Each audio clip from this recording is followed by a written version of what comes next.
इस वीडियो को शुरू करने से पहले मैं आपको बताना चाहता हूँ, अगर आपने इस वीडियो का पहला पार्ट नहीं देखा तो जाइए और अभी देखिए इस वीडियो का पहला पार्ट, वरना आप लोगों को इससे पहले वाली स्टोरी पता नहीं चलेगी। नई नौकरी ज्वाइन करने के लिए जब रोहन कोलकाता के गेस्ट हाउस में पहुंचा तो उसने कभी भी नहीं सोचा था कि उसके साथ ऐसा कुछ होगा। रोहन जब बाथरूम की खिड़की से बाहर देखने गया तो बाथरूम का दरवाजा अपने आप बंद हो गया और उसे ऐसा लगा कि मानो कोई उसके कमरे में बिस्तर के ऊपर लेटा है।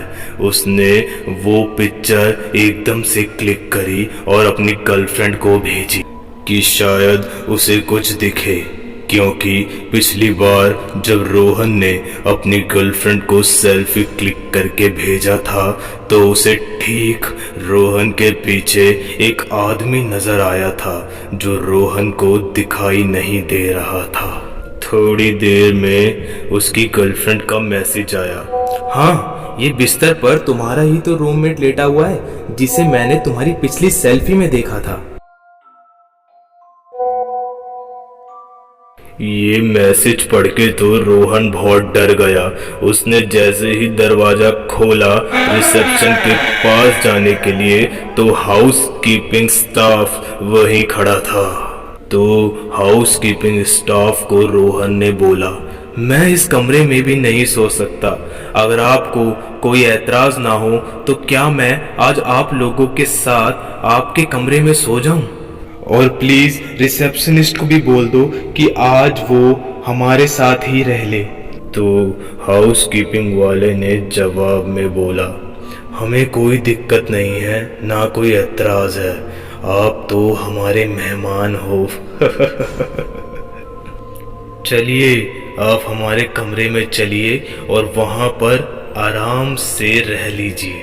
रोहन उसके कमरे में जाने लगा। जैसे ही वो उसके कमरे में गया उसने कई सारी पिक्चर क्लिक करी और अपनी गर्लफ्रेंड को भेजी कि कहीं यहाँ भी तो कोई नहीं जो उसको नहीं दिख पा रहा मगर उसकी गर्लफ्रेंड को दिख रहा है। इस बार कोई जवाब नहीं आया उसकी गर्लफ्रेंड की तरफ से।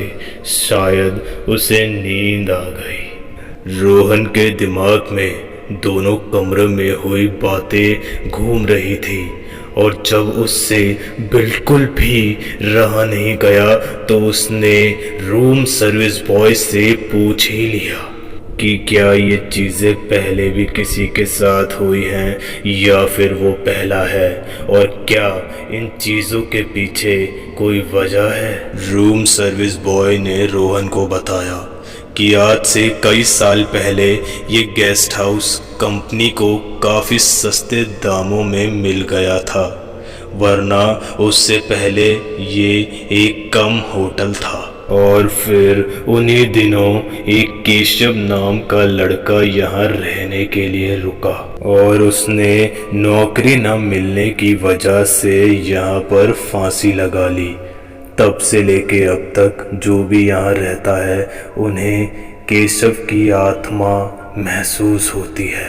ये बात सुनकर रोहन ने रूम सर्विस बॉय को एक फ़ोटो दिखाई और उनसे पूछा, क्या तुम्हें इस फोटो में कोई दिखाई दे रहा है? रूम सर्विस बॉय को रोहन के अलावा उस फोटो में कोई नहीं दिख रहा था। तभी हल्की सी रोशनी में रोहन ने किसी को कमरे में आते देखा और वो बिस्तर पे सो गया। उसे लगा कि ये रिसेप्शनिस्ट होगा मगर थोड़ी देर में दरवाजे पर एक दस्तक हुई। रूम सर्विस बॉय ने दरवाजा खोला। तभी एक आदमी अंदर आया सोने के लिए। रोहन ने रूम सर्विस बॉय से पूछा, कौन है ये? रूम सर्विस बॉय ने बताया, यहाँ का रिसेप्शनिस्ट। अगर ये रिसेप्शनिस्ट है तो जो इतनी देर से कमरे में था वो कौन था? रूम सर्विस बॉय ने रोहन से उसका हुलिया पूछा। रोहन ने बताया, लंबे बाल, 5 फुट 8 इंच उसका कद। ये बात सुनकर रूम सर्विस बॉय की आंखें खुली की खुली रह गई, क्योंकि ये हुलिया केशव का था। इन सारी बातों ने रोहन के दिमाग में अपनी जगह बना ली थी, जिस वजह से रोहन को नींद भी नहीं आ रही थी। अब रोहन जाकर चेयर पर बैठा कि तभी उसके पास एक आदमी आया, जिसने रोहन से कहा, Congratulations, your resume has been selected. कल पहला दिन है जॉब का। All the best. ये बात सुनकर रोहन की नींद खुली और उसका सपना टूटा। उसे पता चला कि वो कल रात इस चेयर पर ही सो गया था। उसने कमरे की चारों तरफ देखा तो कमरे में कोई नहीं था, ना तो रूम सर्विस बॉय और ना ही रिसेप्शनिस्ट।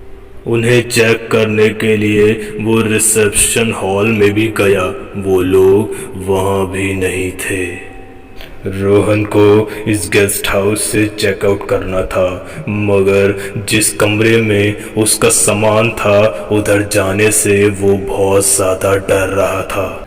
इस वजह से वो रिसेप्शनिस्ट और रूम सर्विस बॉय का वहाँ बाहर बैठा बैठा इंतज़ार कर रहा था कि तभी न्यूज़पेपर वाला गेस्ट हाउस में न्यूज़पेपर देकर गया। रोहन न्यूज़पेपर पढ़ने लगा कि पढ़ते पढ़ते उसकी नज़र एक जगह पर रुकी। ये न्यूज़पेपर का ऑबिचुरी कॉलम था, जिसमें रोहन की मौत की खबर थी। उस खबर को पढ़ने के बाद रोहन का शरीर डर से भर गया।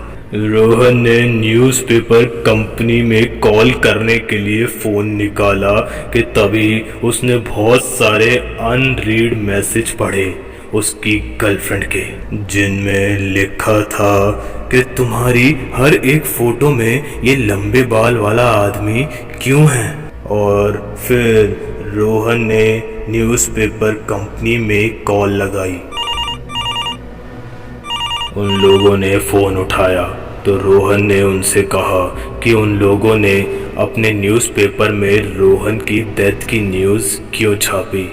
उन लोगों ने बताया कि ये न्यूज़ तो रोहन के ही किसी रिलेटिव केशव ने छपवाई थी।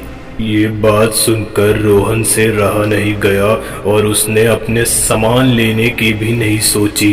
वो उस गेस्ट हाउस से बाहर निकला और जैसे ही वो उस गेस्ट हाउस से बाहर निकला, एक ट्रक ने रोहन को उड़ा दिया। मैं उम्मीद करता हूँ कि आपको हमारी ये स्टोरी अच्छी लगी होगी। अगर आपको हमारी ये स्टोरी अच्छी लगी तो देखते रहें बस भूत।